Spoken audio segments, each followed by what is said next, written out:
disiplin ilmu yang khas. Standarisasinya tidak boleh diterapkan ke ilmu yang lain kecuali yang sesuai. Dalam bab Al-Quran saja tidak bisa diterapkan. Oke? Apalagi untuk talqin zikir. Itu udah beda langit dan bumi ilmunya. Siang malam bedanya. Maka tolong bagi para kritikus hadis, jangan pakai standar itu. Kalau pakai standar itu, kita akan meninggalkan Al-Quran yang kita baca hari ini. Ya. Terus pakai standar apa? Ahli zikir. Ahli zikir ini boleh kita sebut ahli tasawuf, ahli tarekat.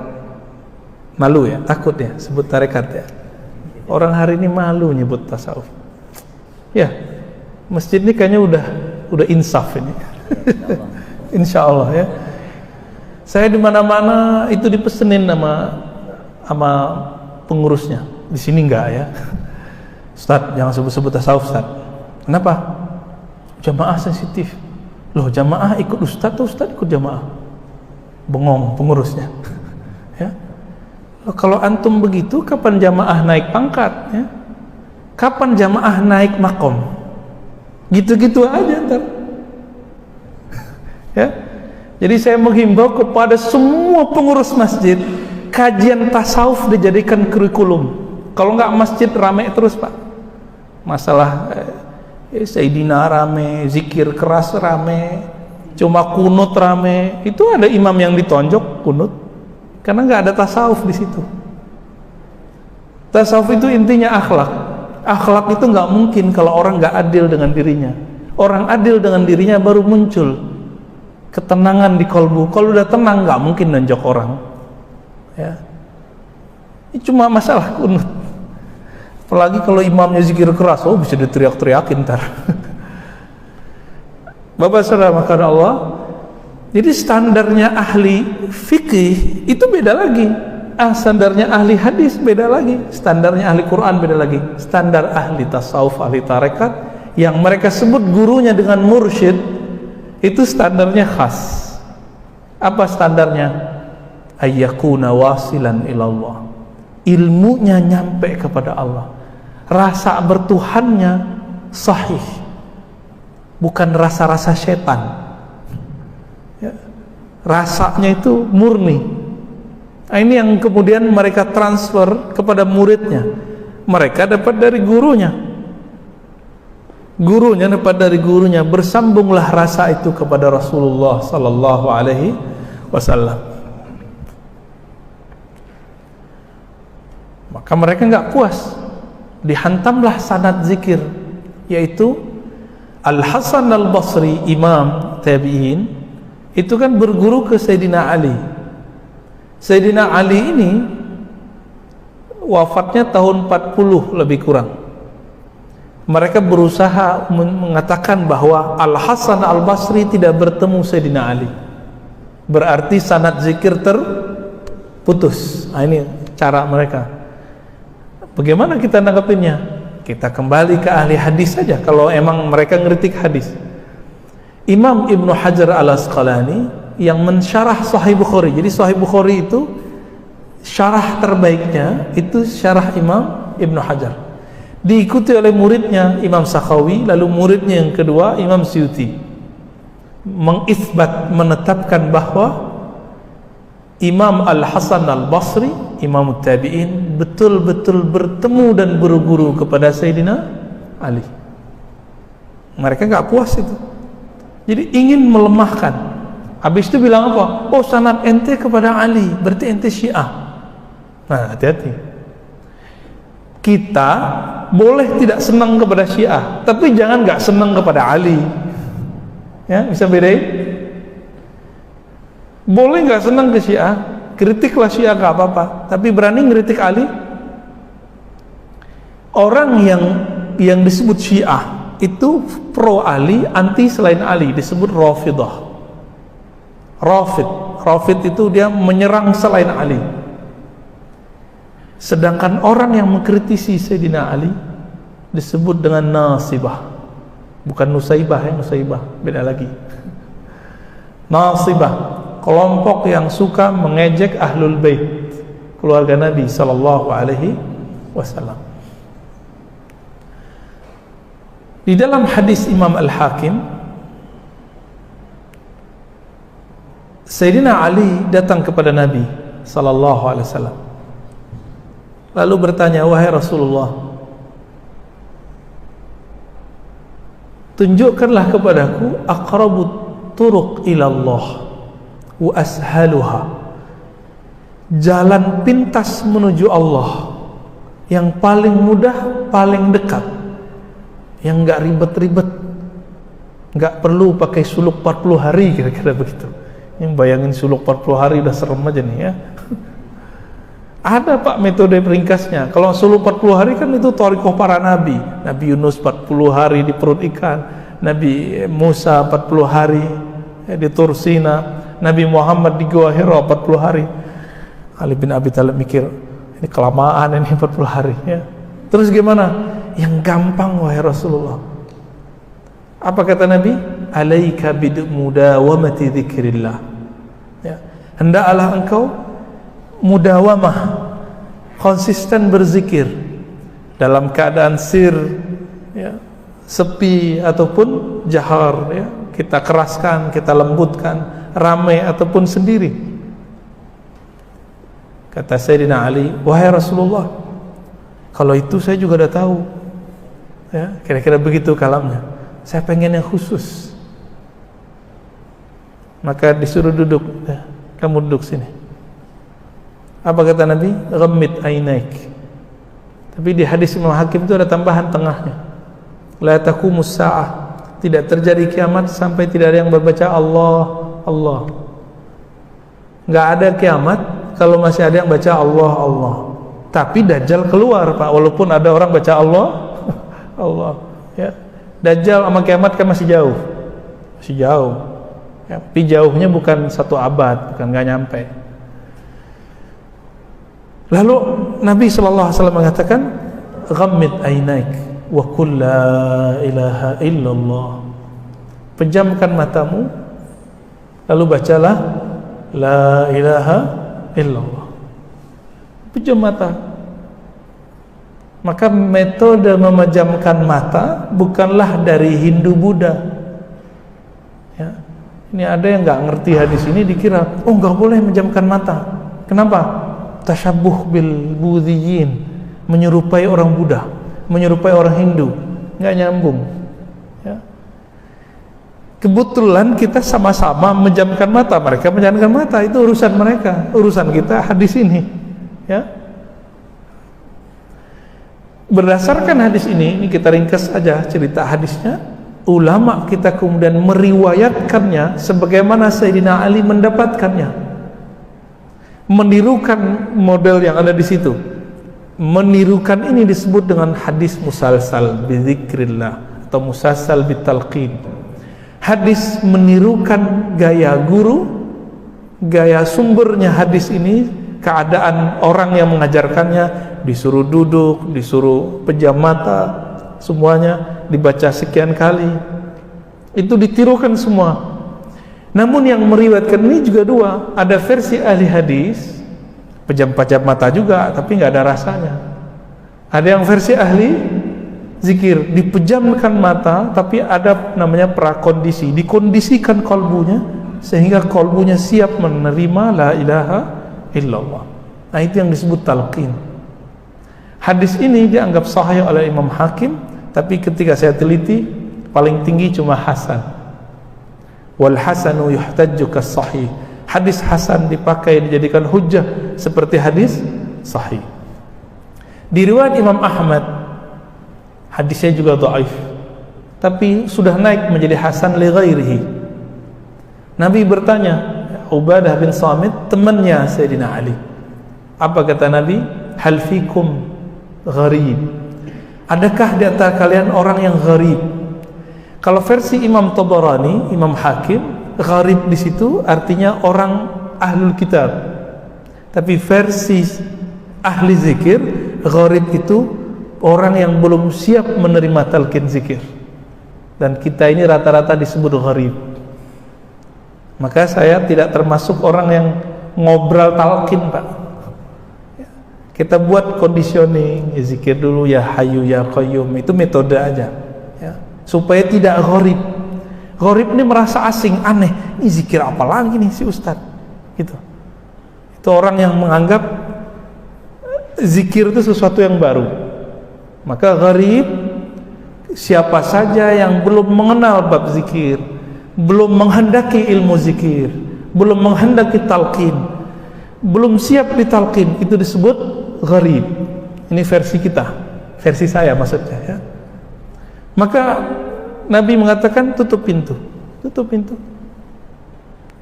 Lalu Nabi mengajak, irfa'u aydiyakum, angkat tangan kalian. Angkatlah tangan mereka. Wa qulu la ilaha illallah, lalu bacalah la ilaha illallah. Nah, ini namanya talqin jama'i, talqin berjamaah. Nah, nanti ada saatnya kita talqin jamaah di Pekanbaru. Tapi kalau sekarang masih sendiri-sendiri, Pak ya, masih sir.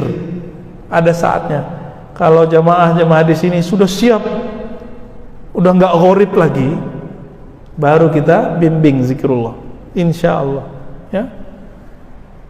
Lalu Nabi SAW mengatakan, dengan inilah aku diutus, dengan inilah aku dibangkitkan. Itu sebabnya setelah kita zikir, kita baca apa? La ilaha illallah Muhammadur Rasulullah, la ilaha illallah. Gimana Ustaz? Mana imam kita tadi? La ilaha illallah Muhammadur Rasulullah, kalimatu haqqin alaiha nahya. Kalimat yang benar, dengan itulah aku hidup, dengan itulah aku mati, dengan itulah aku dibangkitkan. Benar kan nih? Kita hidup dengan kalimat itu. Beneran? Kayaknya hidupnya pakai handphone ya. Saya aja kemana-mana bawa handphone ya. Maka supaya Allah nggak marah, saya bawa tasbih juga lah ya. Ustadz, ente tasyabuh dengan Yahudi. Loh, mana ada Yahudi pakai tasbih? Yahudi Pekanbaru kali. Ya. Baik. Jadi hadis talqin zikir, ada versi ahli hadis, ada versi ahli zikir, dan sanadnya dua-duanya bisa dipertanggungjawabkan. Betul, di sana sini ada kritik, cuma secara ilmu talqin, ilmu musalsal, hadisnya menurut ahli tasawuf sahih. Karena mereka dapat dari gurunya yang sudah dapat ijazah. Nah, ini rahasia nih Pak. Ini perbedaan orang-orang tarekat sufi dengan yang tidak tarekat sufi mengajar zikir. Tarekat sufi itu ngajar zikir harus dapat ijazah dari gurunya. Yang antum benci selama ini itu ya, yang antum bilang ini khurafat, ini fanatis. Bukan, mereka itu untuk menjaga kemurnian zikrullah, itu si ustadz harus dapat izin dari gurunya, biar terjamin bahwa zikirnya benar-benar bersumber dari Rasulullah sallallahu alaihi wasallam. Kita malah bangga, oh saya pakai zikir pagi sore aja tak. Dapat di mana zikir pagi sore? Dapat di mana? Di YouTube ya, atau ketemu di toko kitab ya, ambil di toko buku terus amalin sendiri. Orang yang zikir tanpa berguru, dia dapat berkah tapi tidak dapat faid. Faid itu aliran nur yang Allah berikan kepada guru, diwariskan kepada murid. Apa bedanya? Kalau si murid punya guru, dia lemah, bisa ditarik oleh gurunya, bisa ditegur. Tapi kalau zikir-zikir sendiri, baca-baca maksurat sendiri, baca rotib sendiri, tanpa ada bimbingan guru, kalau kita lagi lemah, tidak ada yang negur, tidak ada yang narik. Itu bedanya. Jadi samalah, kita mau pergi satu tempat, numpang ke orang yang sudah tahu jalan, kita belum tahu jalan dan nggak punya kendaraan. Duluan mana nyampenya? Yang punya kendaraan. Nah, ini ilustrasi paling gampang. Yang paling kenal Allah siapa? Rasulullah, lalu sahabat Rasulullah, lalu tabi'in. Nah, mereka berhenti di situ, disebut salaf. Maka mereka langsung kembali ke kitab salaf. Nggak begitu. Kitab salaf itu juga diriwayatkan dari salaf terus ke khalaf terus sampai zaman ini. Maka hatta al-yawm, ya, sampai saat ini zikir-zikir itu masih diwariskan dari kolbu ke kolbu, dari jiwa ke jiwa, dari ruh ke ruh sampai hari ini. Al-arwahu junudun mujannadah, sesungguhnya ruh itu sesama mereka saling kenal, ya, mereka berkumpul. Semoga berkumpulnya kita ini menunjukkan bahwa ruh kita bersaudara di alam sana. Amin, ya. Udah syuruk belum? Ya, khawatir udah syuruk aja. Ini banyak yang nanya, Ustadz kalau ada kajian syuruk kita sholat dulu atau ya zikir dulu atau ngapain? Kajian dulu. Karena kajian lebih wajib daripada sholat syuruk yang hadisnya dhaif. Kalau syuruk itu hadisnya dhaif. Tapi karena Imam Tirmizi yang meriwayatkannya, beliau mengatakan ulama salaf mengamalkannya naik jadi hasan. Gitu bedanya, ya. Kembali ke bab zikir.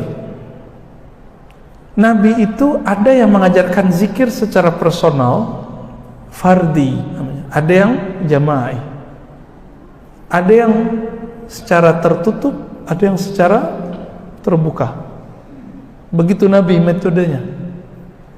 Ada yang kadang Nabi mengajarkan satu kalimah la ilaha illallah, kadang Nabi mengajarkan subhanallah bihamdi subhanallahil azim.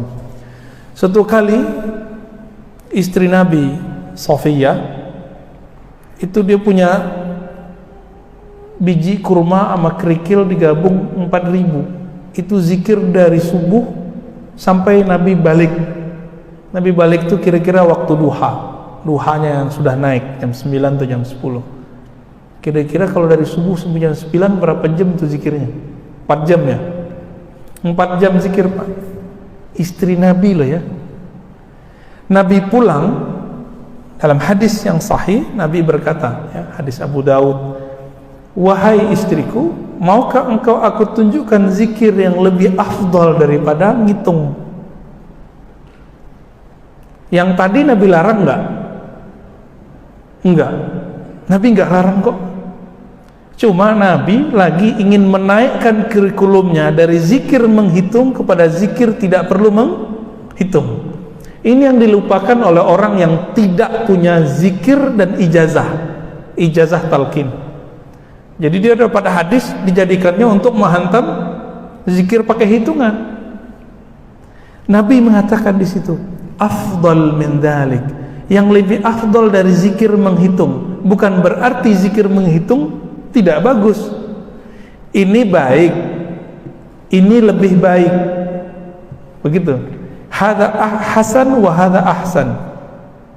Jadi bukan berarti zikir dengan menghitung itu buruk. Logikanya begitu. Tapi orang-orang yang benci kepada tasawuf dan tarekat mengatakan hadis ini adalah dalil membatalkan, melarang berzikir dengan angka. Justru sebaliknya, hadis ini adalah dalil boleh zikir dengan angka. Dan ini udah berapa bulan ini pertanyaan sama, Ustadz katanya kalau zikir pakai angka nanti kedatangan khadam. Saya mau tanya sama yang ngomong dulu, mungkin gurunya ustadznya, emang dia ngelihat alam gaib? Imam Syafi'i mengatakan, man qala ra'aitul jinna fala tuqbal syahadatuhu.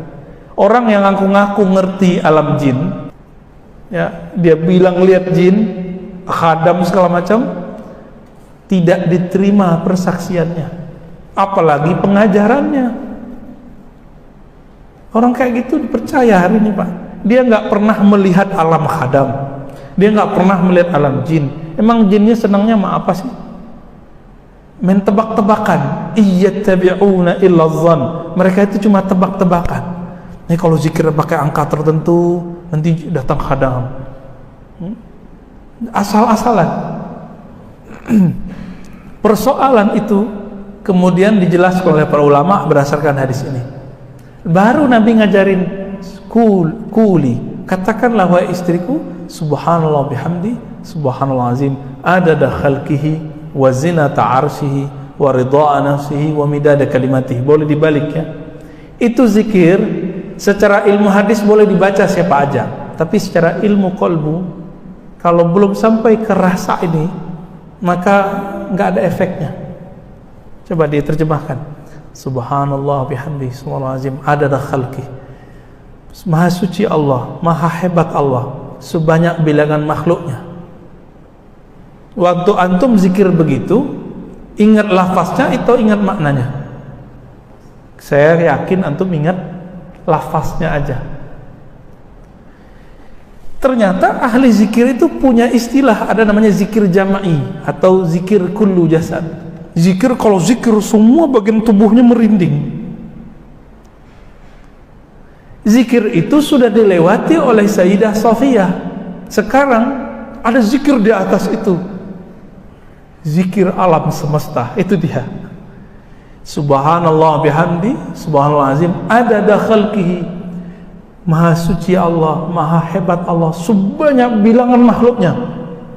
Maka dia pandang semua bilangan makhluk, sebanyak itulah dia angkat zikirnya kepada Allah. Siapa yang tahu jumlah makhluk Allah?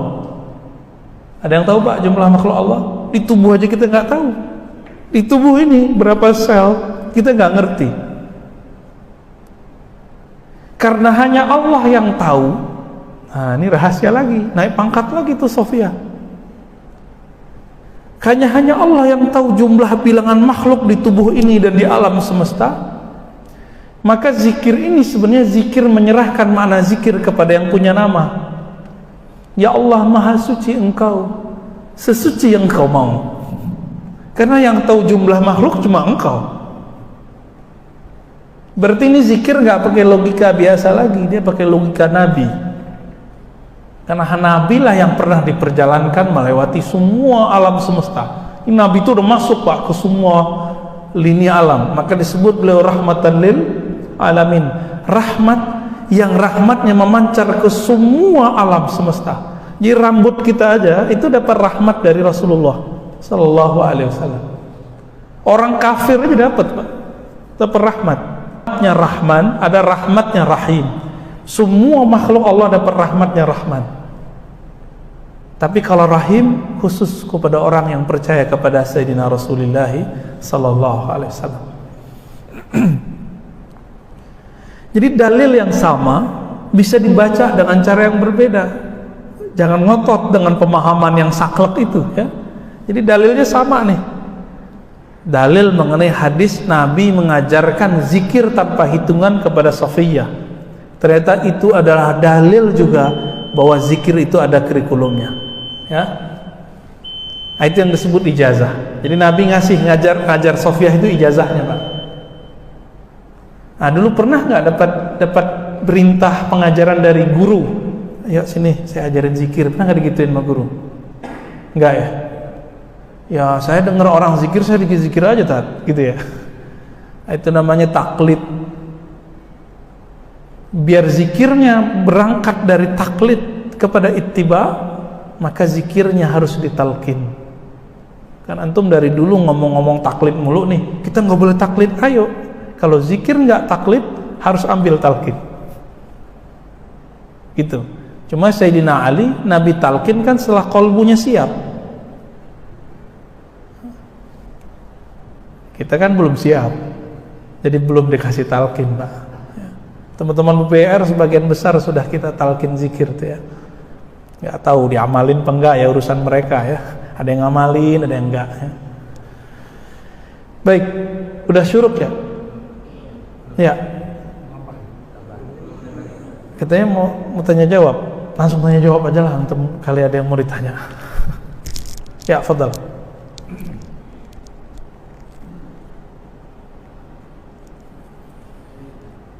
Lanjut dulu.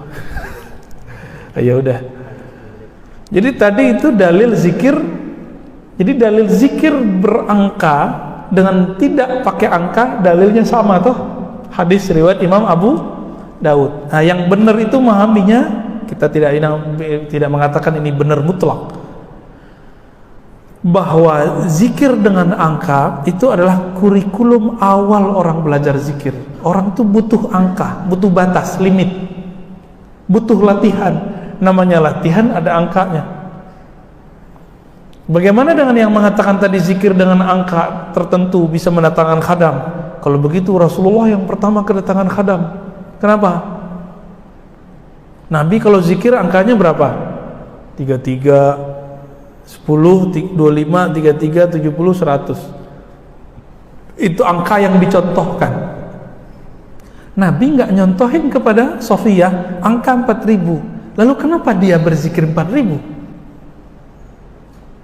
Apakah Sofiyah lebih pintar dari Rasulullah? Seperti logikanya orang yang anti logika, akal-akalan orang yang anti akal. Ente lebih pintar dari Rasulullah, kan begitu logikanya. Itu logika apaan? Jangan pakai logika nggak jelas dalam belajar, ya. Akal-akalan tapi aklud du'afa, ya. Aklul hamqa, ya. Akal tapi orang yang pikirannya nggak nyambung. Sok berlogika tapi logikanya nggak nyambung. Sama dengan ngirim Fatihah. Itu mereka pakai akal-akalan loh.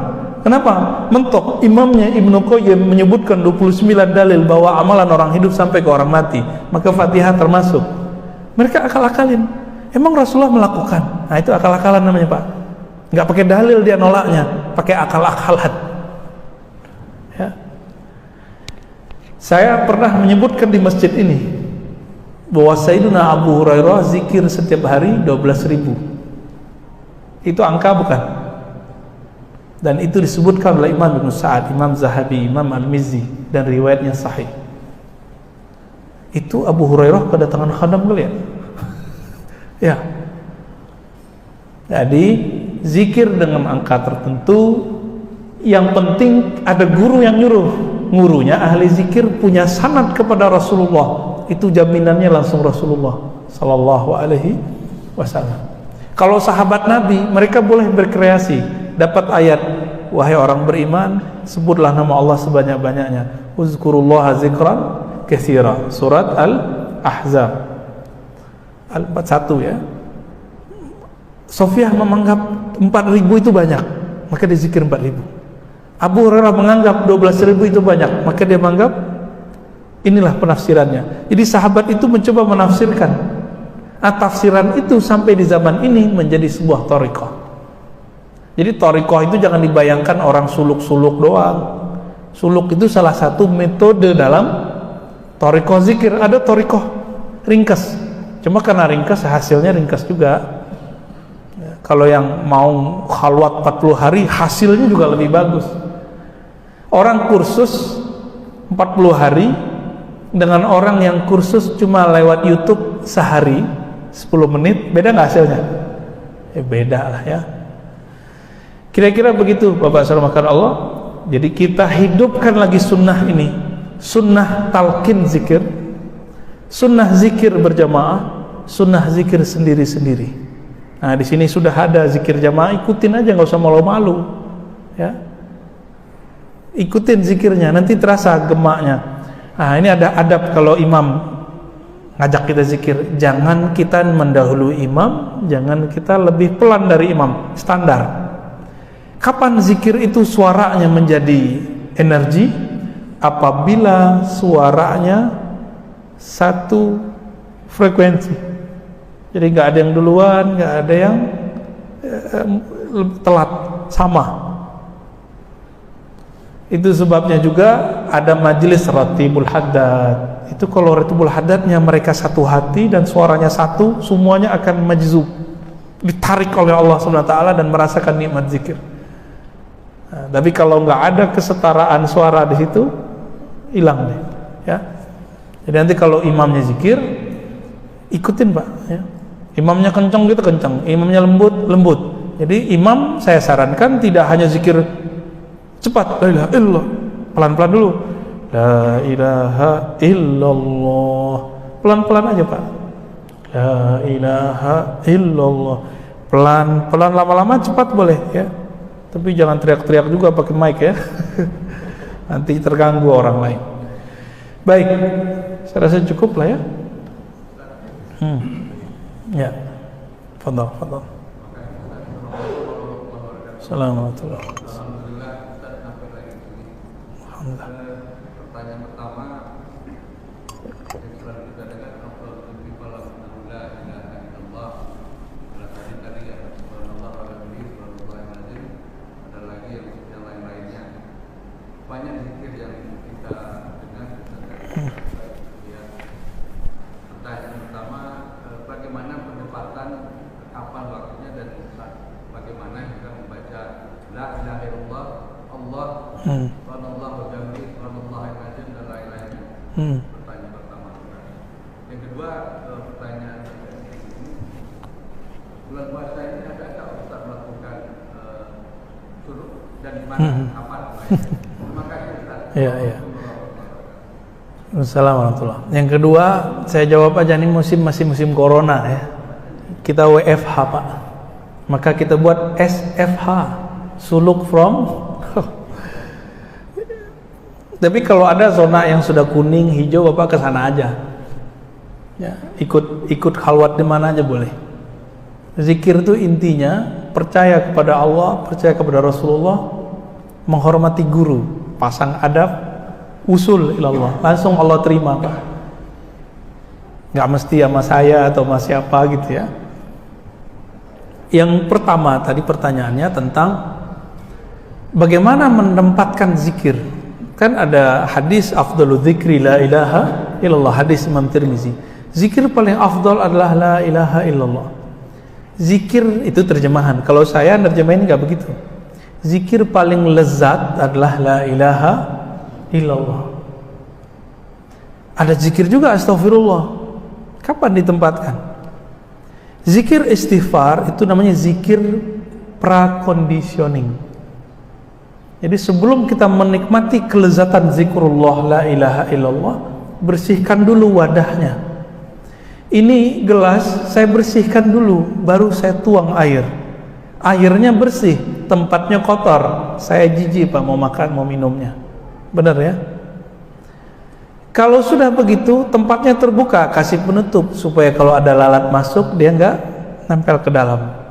Nah, itu disebut sholawat. Jadi sholawat itu penutup dari semua zikrullah.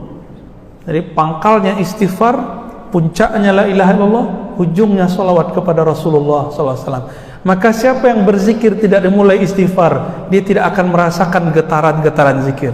Siapa yang berzikir tidak sampai kepada la ilaha illallah, dia tidak akan merasakan nikmatnya dan lezatnya zikrullah. Siapa yang berzikir tidak ditutup dengan salawat kepada Rasulullah, nanti mau masuk surga tersesat mulu Pak.